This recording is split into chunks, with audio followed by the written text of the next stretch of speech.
नमस्कार। आज हमारे सामने एक बहुत ही निजी और गहरे विषय से जुड़ा एक लेख है। उसके कुछ अंश है। शीर्षक है अपनों के प्यार का अनमोल खजाना। तो आज हम इसी लेख की परतों को खोलने की कोशिश करेंगे। ये समझने की कोशिश कि लेखक क्यों अपनों के प्यार को जीवन की सबसे बड़ी दौलत कह रहा है। ऐसी दौलत जो किसी भी दुनियावी चीज से कहीं ज्यादा कीमती है। तो ये लेख हमें एक बहुत बुनियादी सवाल पे ले जाता है ना, कि भाई जीवन को असल में अमीर या कहें समृद्ध क्या चीज बनाती है। क्या वो बाहरी कामयाबी है, पैसा है, या फिर कुछ और जो ज्यादा गहरा है, ज्यादा मानवीय है। लेख की शुरुआत ही यहीं से होती है कि अपनों का प्यार, वो जो हमें परिवार से, दोस्तों से मिलता है, वही असल पूंजी है।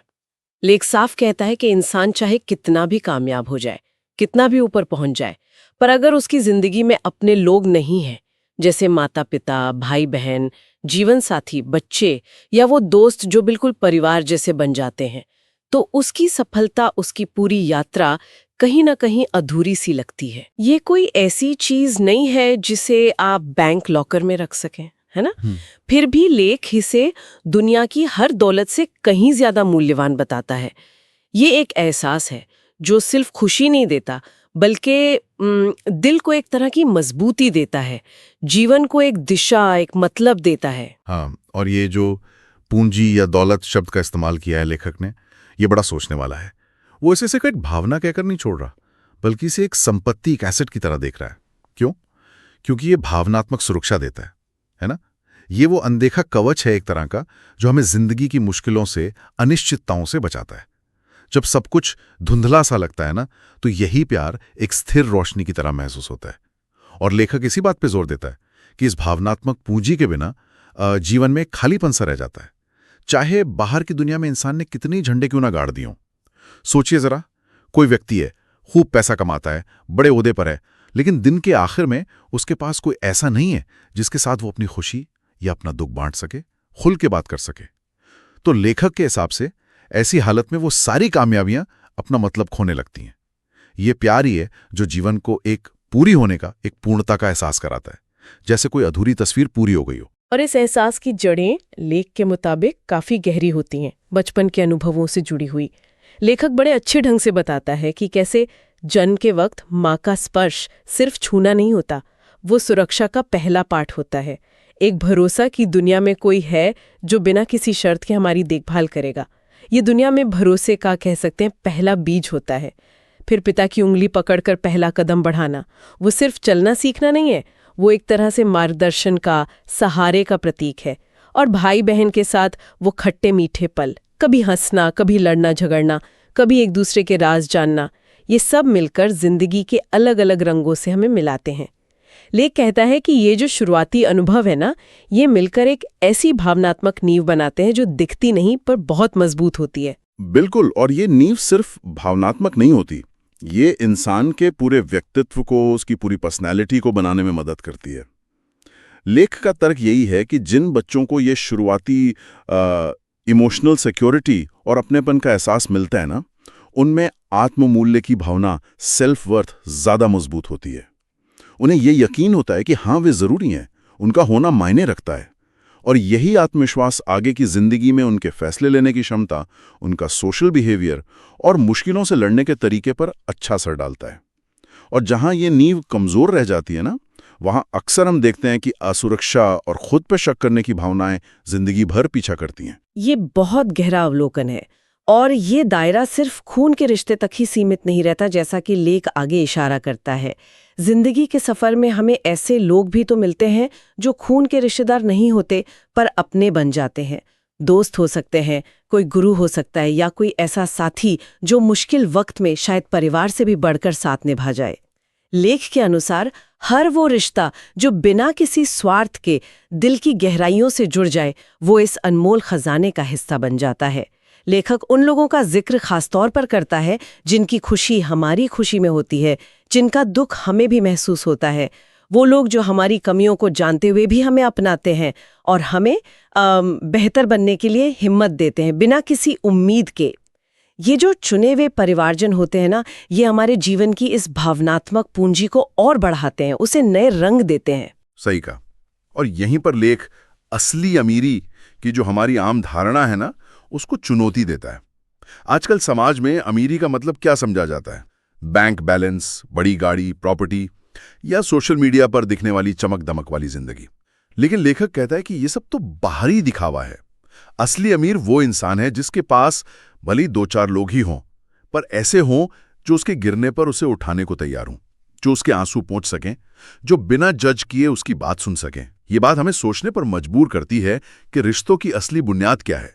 लेख का मानना है कि रिश्तों की मजबूती खून के रिश्ते से तय नहीं होती, बल्कि उसका आधार होता है आपसी प्यार, भरोसा, इज्जत और सबसे बढ़कर एक दूसरे का साथ निभाने का वादा, कमिटमेंट। यही गुण किसी भी रिश्ते को सही मायनों में अपना बनाते हैं, चाहे वो जन्म से मिला हो या जिंदगी के सफर में कमाया हो।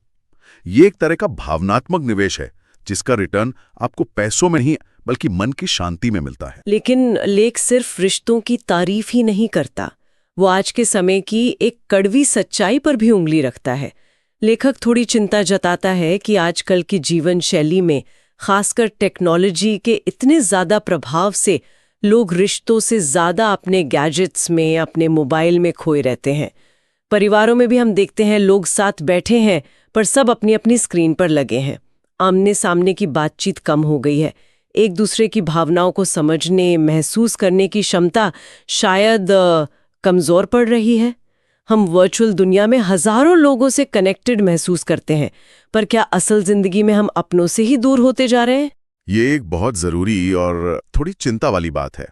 शायद हम सब इससे कहीं ना कहीं जुड़ सकते हैं। लेकिन मजे की बात यह है कि इसी चिंता के साथ लेख एक और गहरा सच सामने लाता है। वो कहता है कि इस वर्चुअल जुड़ाव और असल दूरी के बावजूद जब इंसान पर कोई बड़ी मुसीबत आती है ना, जब उसे सच में कोई चोट पहुंचती है, चाहे शरीर पर या मन पर, तो सबसे पहले उसे अपनों की ही याद आती है। चाहे रिश्तों में कितनी भी खटास क्यों ना आ गई हो, कितना भी मनमुटाव हो, मुश्किल वक्त में हमारा अवचेतन मन उन्हीं लोगों की तरफ भागता है जिनसे हमारा गहरा भावनात्मक नाता रहा है। और अक्सर होता भी यही है कि वही लोग जिन्हें शायद हमने नजरअंदाज किया हो, सबसे पहले मदद के लिए आगे आते हैं, अपना कंधा देते हैं। ये जो ट्रेंड है, मेरे ख्याल से ये इन रिश्तों की बुनियादी और स्थायी जरूरत को दिखाता है। जिंदगी जीने का तरीका बदल सकता है, बात करने के तरीके बदल सकते हैं, लेकिन इंसान की जो भावनात्मक सहारे और अपनेपन की जरूरत है ना, वो शायद कभी नहीं बदलती। ये हमारे इंसान होने का हिस्सा है। संकट हमें याद दिलाता है कि हमारी जड़ें कहाँ हैं। और ये जो प्यार है, ये हमेशा एक ही रूप में नहीं आता। लेख एक और परत खोलता है कि अपनों का प्यार हमेशा मीठा और सहलाने वाला ही नहीं होता। कभी कभी ये कठोर शब्दों में भी आता है, डांट, फटकार या नसीहतों के रूप में। पिता की सख्त हिदायतें होती हैं, माँ की चिंता भरी बातें जो उस वक्त शायद रोक टोक लगती हैं, या भाई बहन के बीच की वो नोक झोंक जिसमें कभी कभी ताने भी होते हैं।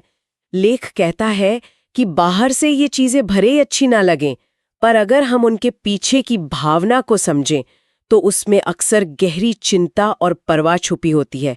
संदेश ज्यादातर यही होता है, हमें तुम्हारी फिक्र है, हम तुम्हें सेफ और कामयाब देखना चाहते हैं, हम चाहते हैं कि तुम अपनी असली काबिलियत पहचानो।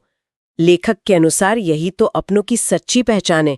उनके हर बर्ताव के पीछे, चाहे वो नर्म हो या सख्त, कहीं न कहीं हमारे भले की इच्छा ही होती है, जिसे समझने के लिए थोड़ी समझदारी चाहिए होती है। हाँ, और इस प्यार की असली कीमत और गहराई का एहसास अक्सर तब ज्यादा होता है जब हम वक्त के साथ बड़े होते हैं या अपने परिवार और घर से दूर जाते हैं। लेख इस बात पर काफी जोर देता है, जब हम अपनी दुनिया बनाने के लिए घर से निकलते हैं, अकेले रहते हैं, अपनी जिम्मेदारियां खुद उठाते हैं, तब हमें उन छोटी छोटी चीजों की अहमियत समझ आती है जिन्हें हम पहले शायद फॉर ग्रांटेड लेते थे।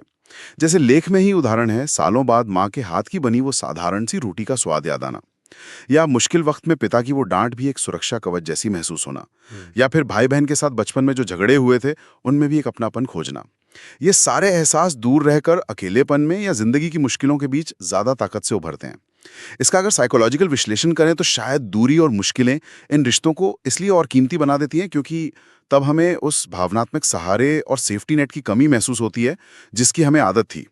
जब वो फिजिकली मौजूद नहीं होता तब उसकी इमोशनल अहमियत कई गुना बढ़ जाती है। अब ये महसूस करते हैं कि वो प्यार सिर्फ प्यार नहीं था, वो हमारी स्थिरता का, हमारी स्टेबिलिटी का एक आधार था। और इसी समझ के आधार पर लेख हमें एक बहुत सीधा और साफ संदेश देता है, अपने रिश्तों की कदर करें, उन्हें सहेज कर रखें। अगर रिश्तों में कोई गलतफहमी आ जाए, कोई गांठ पड़ जाए, तो उसे नजरअंदाज करने या बढ़ाने की बजाय उसे सुलझाने की कोशिश करें। अपने अहंकार को, अपनी मैं को थोड़ा पीछे रखें, क्योंकि रिश्ते अहंकार से नहीं बल्कि समर्पण और समझ से चलते हैं। और सबसे जरूरी बात, इन रिश्तों में अपना समय दें, अपना वक्त लगाएं। ये समय निवेश वाली बात बहुत जरूरी है और लेख इसे भविष्य के सुकून से जोड़ता है। लेखक का तर्क है कि आज जो समय, जो ध्यान, जो प्यार हम अपने रिश्तों को देंगे ना, वही कल हमारी यादों का खजाना बनेगा। जिंदगी के बाद वाले हिस्से में जब शायद भाग दौड़ कम हो जाए या जब हम अकेले हों, तो यही मीठी यादें, यही एहसास कि हमारे पास प्यार करने वाले लोग थे या हैं, दिल को सबसे ज्यादा सुकून और ताकत देंगे। आखिर में लेख इस नतीजे पे पहुंचता है कि इंसान की सबसे गहरी जरूरतों में से एक ये है कि कोई हो जो मुश्किल वक्त में उसका हाथ पकड़कर बस इतना कह दे, चिंता मत करो, मैं हूं तुम्हारे साथ। ये भरोसा, ये आश्वासन दुनिया की किसी भी दौलत, किसी भी कामयाबी से कहीं बढ़कर है।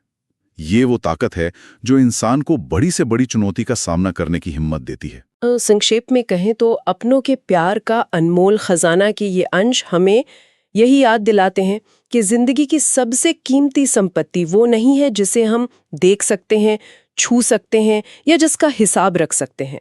अपनों का प्यार एक अनदेखा अमूर्त खजाना है। इसे तराजू पर तौला नहीं जा सकता, इसे बैंक में जमा नहीं किया जा सकता। ये तो बस महसूस किया जाता है दिल की गहराइयों में, हमारी सांसों की लय में, हमारी मुस्कुराहटों में और हाँ, कभी-कभी हमारे आंसुओं के जरिए भी। और लेख के मुताबिक यही जीवन की असली समृद्धि है, असली अमीरी। दुनिया में अरबों लोग हैं, लेकिन कुछ ही चेहरे होते हैं जिनसे हमारी आत्मा का रिश्ता जुड़ता है, जिनके होने से हमारी जिंदगी को मतलब मिलता है। वही हमारे अपने होते हैं और उन्हीं का प्यार, उन्हीं का मजबूत साथ जीवन की असली दौलत है, वास्तविक समृद्धि, जिसके आगे दुनिया की हर चमक दमक फीकी पड़ जाती है। तो आज हमने इस लेख के जरिए मानवीय रिश्तों की गहराई और अपनों के प्यार की उस अनमोल कीमत को समझने की कोशिश की, जिसे लेखक जीवन का सबसे बड़ा खजाना मानता है। ये वो खजाना है जो शायद हमें अमीर होने का एहसास न कराए, पर हाँ, यकीनन हमें संपन्न महसूस कराता है। इस पूरी चर्चा को समेटते हुए एक ख्याल मन में आ रहा है जो इसी लेख से जुड़ा है। लेख हमें रिश्तों को अहमियत देने और उनमें समय लगाने की सलाह देता है। बिल्कुल सही बात है, लेकिन सोचने वाली बात यह है कि आज की जो तेज रफ्तार जिंदगी है, जहां हम अक्सर मल्टीटास्किंग कर रहे होते हैं, क्या हम क्वालिटी टाइम, यानी वो समय जब हम पूरी तरह से मौजूद हों और सिर्फ फिजिकली प्रेजेंट होने, यानी बस शारीरिक रूप से साथ होने के बीच का जो बारीक फर्क है, उसे समझ पा रहे हैं? क्या जब हम अपनों के साथ होते हैं तो हम सचमुच पूरी तरह से दिमागी तौर पर और भावनात्मक रूप से भी वहीं मौजूद होते हैं, या हमारा ध्यान कहीं और भटक रहा होता है? इस पर सोचना शायद आज के दौर में बहुत जरूरी है। इसी विचार के साथ आज की ये गहन पड़ताल यहीं समाप्त होती है।